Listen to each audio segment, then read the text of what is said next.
Well, I am beyond excited to have one of my favorite people here today to join me in one of our live fireside chats, Mr. John DeArmas. John, thank you so much for spending the time with us today. Thanks for having me. It's a absolute pleasure. So, I'm really excited to truly pick your brain on behalf of our partners and clients and folks who will stumble across this video on our website because you've had such a career in growing businesses from nothing into multinational global enterprises. And that is a very challenging thing to do.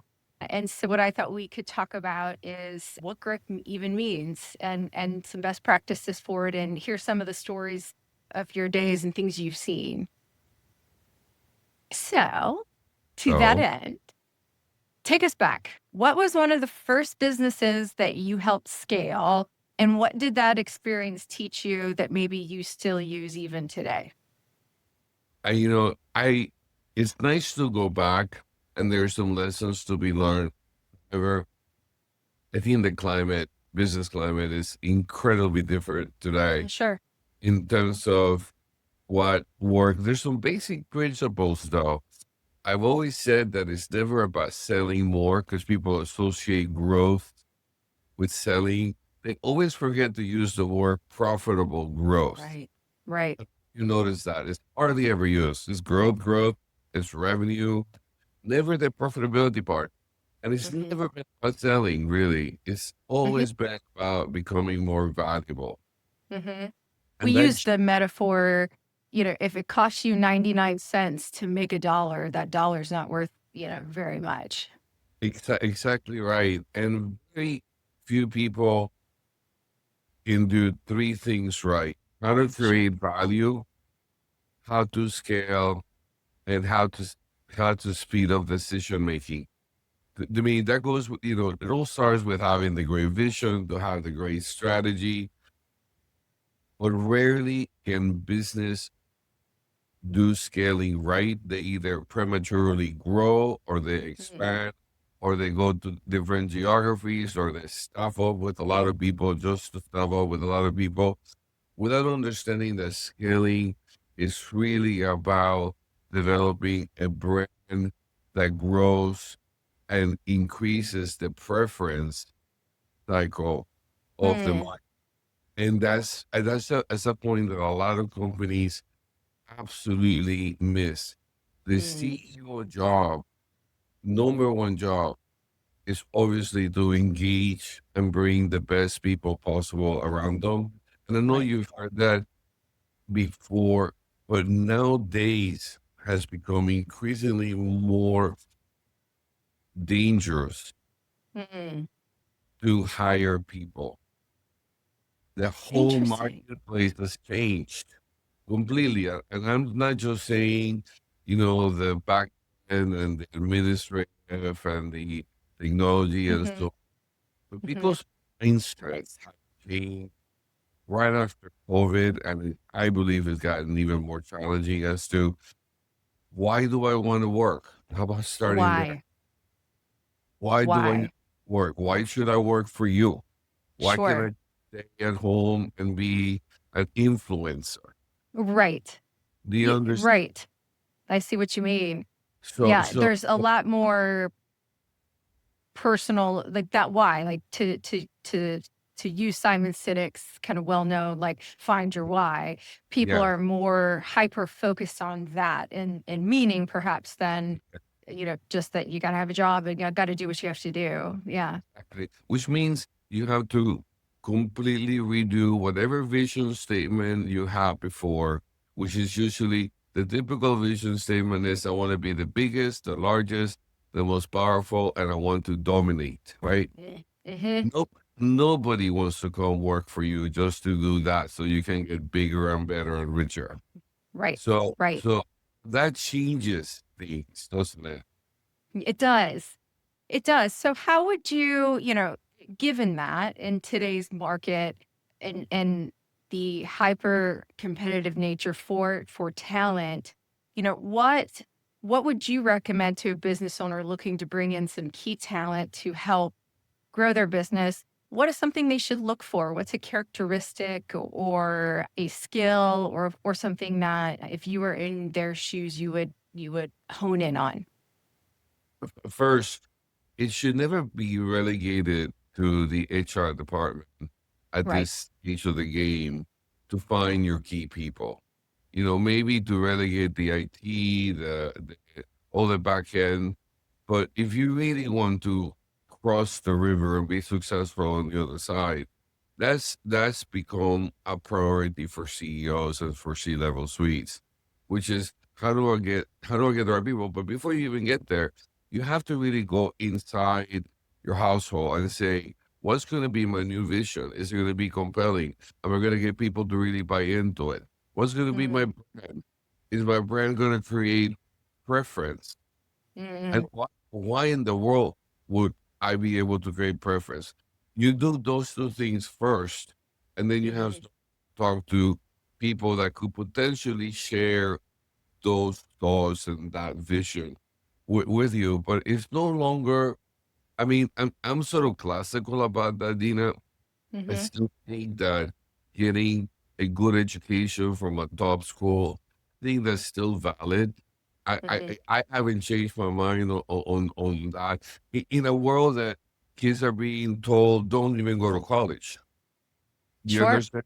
There's Yeah. a system happening. Yeah. So I think going for people that come, I'll tell you how I do it. I hire people that come from really good families, Mm, and absolutely. families have a record, a proven record, at least 3 generations that they've been able to be successful. So how's that for plain old fashioned? No, I love that. We have someone on our team who talks about they look for folks who've been athletes at a point in time in their life Yes. because then you can see they have the innate characteristics of competition. They know how to win, but they also have to learn how to lose and learn from that. And so there's the softer skills that don't jump off a page from a bulleted resume perspective, to your point, that HR would screen for, or these days everybody's pumping them into AI first to Yes. summarize and send over. It's those characteristics that I think get. I think you're right. I think sometimes you move too fast and don't pay attention to them. So, and that's really It's where the success is. slow down. The only place that I allow CEOs, including myself, to slow down is when you're going to look for key people. Sure. And it's going to become not just at the direct report. You're going to see second, third, fourth level how the best CEOs will end up being the chief HR officer or the chief people officer, personally taking over the people that you want to work in your company, all the way to your receptionist, which is in a Yeah. silly that every time we hire receptionists, we don't care who they are and how much you pay them. But then they're the ones that are talking to your customers and to your clients. Is Absolutely. dumbfounding when people do those kinds of things. And it's funny, we see that a lot in what we do. A lot of CEOs get nervous when the business starts to grow beyond them. Yes. They want sometimes I joke that they talk out of both sides of their mouth because they want that and they want the Yeah, opportunity for their people I and they know. want it. But then the practical application of, to your point, hiring Yeah. the people, delegating, putting the processes in place to allow yourself to pull out of being the everything to everyone. They often trip over themselves in doing that. Yes.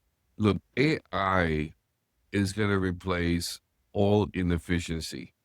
Mm, That's for absolutely. AI will take out all this stupidity that we've been living with for 20 years and it will put it aside.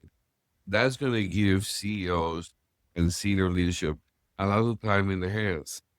And I would suggest that use that time redoing and rebuilding your vision, redoing and strengthening your brand. So if really there's a consistent tie with branding and preference, and then there's pricing and some other things that go with it, that people say, I prefer Dina because of this, and they can verbalize it and they can be mhm. killing it on top of a mountain. But you gotta look for people because AI is gonna speed things up. You better hire people that are really good at fast decision making. Mm. If one element in my entire 35-year career that made the difference between a great company and a premium company Mm. that dominates the space was they had really, really good people that you hire carefully and slowly, right? Mhm. Making brilliant decisions fast. Fast, sure. I agree with that. One of the things that we really focus on and how we've built at Align, you and I have talked about this, is we have kind of three distinct divisions, if you will, for to use kind of corporate speak. We're too small for a true division, but it really is people sit in the seats that it is focused on their core competency. You know, when you're Yeah. small, sometimes it's the adage you wear many hats, but you can't be the master of everything. You're the master of none. And it starts to cannibalize your ability to make fast decisions, to think deeply, to get creative because you're just bogged down in things that don't get you excited every day. So we have, our relationships team, the people who love people. We have our, analytics team who like to execute and be in the spreadsheets and get in the weeds and all of those things. And then we have our market folks who like to negotiate and do all those things. Now, could any one of those people probably do some of those other things? Sure. But it is not their favorite thing. And so when they get up every day and they look at their to-do list, they're they're a little and they see it piled up with things that aren't as fun to them, then they get frustrated and they don't make quick decisions. They're tired, they don't think creatively, they don't think out of the box, and it slows you down even more so. I couldn't agree. But at the same time, the trusting and trust Yes. factor within the culture is the fuel that speeds or slows down decision making. In Mm. terms of trust, fast decision making. Again, I'm not saying fast, bad decision making. I'm Right. saying fast, great decision making where you hit it on the mark every single time. Which, by the Yeah. way, going back to interviewing people, spend some time doing case scenario with the potential candidate to see how Mm. the decisions. That's all I Smart. do in an interview anymore. I mean, Mhm. everything I can read from the resume, but I Sure. don't, I don't know how he or she makes decisions and how fast and where they sound decisions. Yeah. If you could tell a business owner who was sitting with us at this table having a conversation that they could do one thing in the next 90 days to set them up for growth or on the path towards growth, what would you say that that one thing is that they should really hone in on? I think my answer is going to surprise you a little because it surprised me when I started to really think hard on what to tell a business owner, which is something that I do quite often. But but what I tell people now is prepare early for an exceptional exit. Mm, Prepare early, meaning how about finishing the house and making it look so nice and shiny and so perfect with clean financials and the rest that goes with it. How about starting that now? right. Because if you start building it that way from the very beginning, you're ready to do whatever you need to do, whatever you want to do it. It's so true. We say that all the time that building a company to scale is building a valuable company. So if you do all the right things, because you made a good point earlier, like growth versus scale, two different things, right? Growth Everything. isn't just sales, there's profits and infrastructure. And to your point, building the pretty house. So if you build a pretty house, people will come to it. It will be valuable. And so when I Build say it. that same statement, yeah. No, build it perfectly from the very Yeah. beginning. There And is then the yeah. yeah, go ahead. No, I'm sorry. It's just, yeah, you're building something, you're just building a good business. And, whether you hold on to it for the long term, do family succession, or you exit, it just benefits all of those various outcomes. You make more money, you have higher quality of life because you don't have to, you know, be up at midnight. I was talking to a client the other day that one of the owners was still on a job site at 2 a.m. on a Wednesday, Yeah. when they have a staff of 2,000 people. I'm like, well, what are the other 1,999 doing? Like, why are you out there at 3 in the morning? Wait a What? minute. And so you got to play the long game, and but if you make it pretty and you build it the right way, you're just Yes. creating something of value that someone is going to want. Again, thinking that you will sell it or you can sell it tomorrow if you want to, because that's Yes. the litmus test. Like, if I want Love to that. sell it tomorrow, what do I have to do to be able to sell it tomorrow? It's no different than if I want to sell, if we're going to sell our house. Sure. We should always have 100%. a house that is sellable tomorrow. Yes, for sure. I know And that's, you have yeah, made a but plan of where to yeah, go, right? So I use exactly, that metaphor too. Like, I can sell my house, but if I haven't thought about where am I going to move and exactly. what is, it's a whole thought process. It it it Uh, is. It is. I continue to emphasize the power of people and the integrity and the glory that comes to your organization when you take it slowly and you do it right from the very beginning.